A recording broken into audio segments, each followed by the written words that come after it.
Carlos Magno. Nació probablemente en Aquisgrán en el año 742, nieto de Carlos Martel e hijo del rey franco Pipino el Breve, quien reinó desde el año 754 hasta el 768 después de Cristo. Fue este quien derrotó al último rey Merodigio y además protegió al Papa Esteban II de los lombardos. Cuando el padre de Carlos Magno, Pipino el Breve, murió en el año 768, sus reinos fueron divididos entre sus dos hijos, Carlos y Carlomagno. La influencia de Carlos Magno fue decisiva durante la Edad Media. En el año 770, Carlos Magno busca una alianza con los lombardos y se casa con la hija del rey Desiderio. En el año 771 fallece Carlos Magno. Carlos Magno se apodera de los dominios de Aquea. En el año 772, el Papa Adriano I solicita su ayuda frente a los lombardos. En el año 774 derrota a Desiderio y se convierte en rey de los lombardos. El Papa Adriano I lo declara protector de Roma. El reino de los francos, heredado por Carlos Magno, incluía la actual Francia, Bélgica, Holanda y el occidente de la moderna Alemania. En el año 774 ocurrió la anexión del reino de los lombardos, cuyo reino era el único estado cristiano que podía rivalizar en occidente con el poder del imperio de Carlomagno. Los ejércitos de Carlomagno atravesaron los Alpes y derrotaron a los bardos. Las guerras de Carlomagno en el frente pirenaico no fueron afortunadas. Emprendió una expedición contra los musulmanes o sarracenos, como le llamaban los cristianos, pero fue derrotado en el año 778. La conquista de Alemania. Parte de Alemania integraba ya el reino de los francos desde la época merovingia, pero el resto del país estaba poblado todavía por las tribus independientes y belicosas, entre las que sobresalía la de los sajones, que ocupaban el norte de Alemania, la región costera extendida. El triunfo sobre los sajones convirtió a Carlos Magno en el dueño de toda Alemania. En el año 800, Carlos Magno, rey de los francos, había establecido un vasto imperio y sus dominios se extendían por la mayor parte de Europa central y occidental. El día de Navidad de aquel año fue coronado como emperador de los romanos por el Papa León III en la Basílica de San Pedro.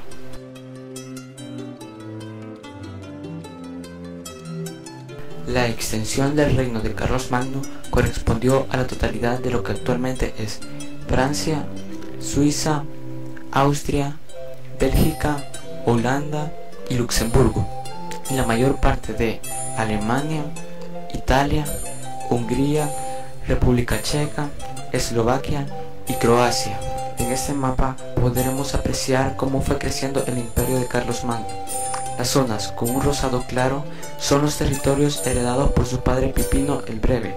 La actual Francia y el suroeste de Alemania forman parte de ellas. Las zonas con un rosado más oscuro corresponden a los territorios conquistados por Carlomagno, como son Lombardía al norte de Italia y Sajonia al noroeste de Alemania. Las zonas en amarillo son territorios más o menos dependientes del imperio carolingio, como lo son la actual República Checa y Croacia. Las zonas en verde son las marcas defensivas del imperio, como la marca hispánica en la península ibérica, luego de haberse desarrollado la batalla de Roncesvalles. La sociedad es tremendamente jerarquizada. En la cúspide de la jerarquía está el monarca y por debajo de él se encuentran los que eran jurídicamente libres y económicamente privilegiados, como los grandes terratenientes, que eran pequeña minoría formada por lo sumo por 200 o 300 familias condales que son los dirigentes del país. Y los siempre grandes propietarios son los propietarios de al menos 12 mansos de tierra. Luego seguían los que eran jurídicamente libres pero económicamente no privilegiados, entre los cuales se encuentra el campesinado libre pequeño propietario, que eran los que poseían menos de 12 mansos, y también los colonos, que tenían todas las obligaciones de los hombres libres, pero no todos los derechos. Luego seguían los que eran jurídicamente no libres, entre los cuales se encuentran los esclavos, que se distinguen en dos clases: los que trabajaban la tierra de su señor a cambio de la manutención, y los esclavos domésticos que trabajaban en la casa del señor. Y para finalizar se encontraba el clero, en el cual lo distinguimos en dos clases: el alto clero, que son los obispos, arzobispos, etc., se encuentran perfectamente identificados con las clases superiores, y los del bajo clero, que son personas en su mayoría de origen servil, que recibían del alto clero una parroquia.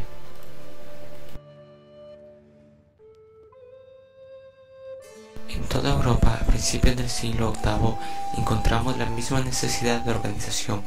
Es en el año 717 cuando comienza a convertirse patente el peligro árabe. Un factor importante de unificación es la fe cristiana, una fe más formal que real. Los cuadros de la Iglesia han subsistido y se han desarrollado en el momento en que se acentúa la decadencia de las monarquías y en el que aumenta el poder de los mayordomos de palacio. La Iglesia representa en los reinos un papel de primera importancia.